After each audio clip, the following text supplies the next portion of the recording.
Bonjour à tous, très content de vous retrouver aujourd'hui pour cette vidéo TOEIC. Aujourd'hui, on va adresser une question qui revient absolument tout le temps. C'est ces questions où tu as le même mot, mais on te fait varier la terminaison et tu as trouvé la bonne réponse. Donc, c'est parti. Comme d'habitude, je vais t'afficher 3 premières questions. Tu prends une feuille et un crayon et tu notes quelle réponse est-ce que tu aurais mis A, B, C ou D pour les 3 premières questions. La première, c'est la suivante. The outing to the theater was... Je te laisse réfléchir, mettre en pause et on passe à la deuxième question. We cannot say if he will be fired or not. Donc là, pareil, on met en pause cette vidéo et tu me dis est-ce que tu as mis la réponse A, B, C ou D. Et enfin, la dernière question, question numéro 3, the software increases employee productivity. Est-ce que tu mets la réponse A, great, greater, greatly ou enfin greatness. Allez, je te laisse quelques secondes et on passe tout de suite à la correction. Ici, la règle pour pouvoir choisir la bonne forme de mot, c'est de regarder si le mot qu'on cherche se rapporte à un nom ou à un verbe.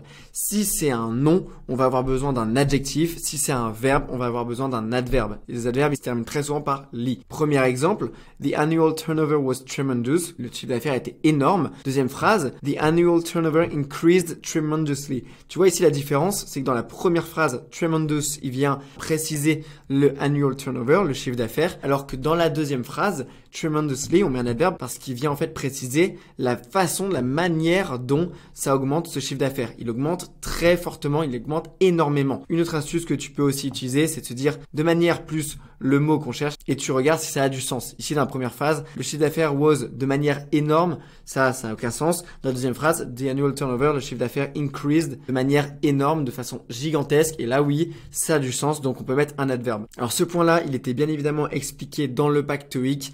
Tu vois, c'est expliqué de la manière la plus simple et la plus concise possible. Quand je passais mes concours, c'est le document qui m'a fait passer de 735 à 970. Donc voilà, si t'es intéressé, ça, c'est un point que tu retrouves à la page 28. Donc maintenant qu'on connaît cette règle, on va pouvoir répondre en un rien de temps aux prochaines questions. Ici, the outing to the theater was. Alors là, tu vois que le mot qu'on cherche, il se rapporte à la sortie. Et cette sortie, est-ce qu'elle était divertissante ou est-ce qu'elle était de manière divertissante?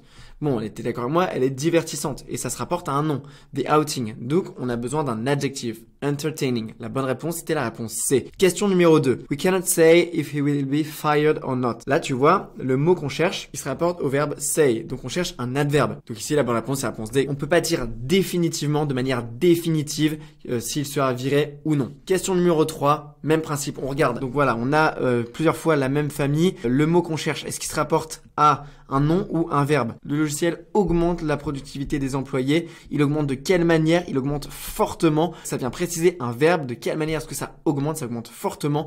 Donc la bonne réponse était greatly. Donc voilà pour cette vidéo où tu dois choisir entre les différentes natures. Si tu es intéressé par un document qui reprend toutes les règles de grammaire dont tu as besoin de maîtriser pour réussir ton TOEIC, sache que tu peux procurer le document que j'ai créé en révisant moi-même en passant le TOEIC. Je vais passer de 735 à 970. Pour ça, ça m'a demandé de préparer un document avec toutes ces règles à maîtriser, toutes les prépositions, tout le vocabulaire à connaître, le tableau des connecteurs logiques, toutes les questions sur lesquelles le TOEIC porte, expliquer de la manière la plus simple et surtout la plus concise possible. Le but, c'est vraiment pas de faire un pavé de 200 pages. Ça, j'en ai eu plein. Le but, c'est vraiment d'aller à l'essentiel. Qu'est-ce qu'on a réellement besoin de connaître pour maîtriser le TOEIC? Et ça m'a permis de prendre plus de 200 points entre mes deux TOEIC. Voilà. Si ce document, il t'intéresse, sache que tu peux le procurer dans la description de cette vidéo. En attendant, je te souhaite bon courage pour ton TOEIC et on se retrouve à très bientôt pour une prochaine vidéo.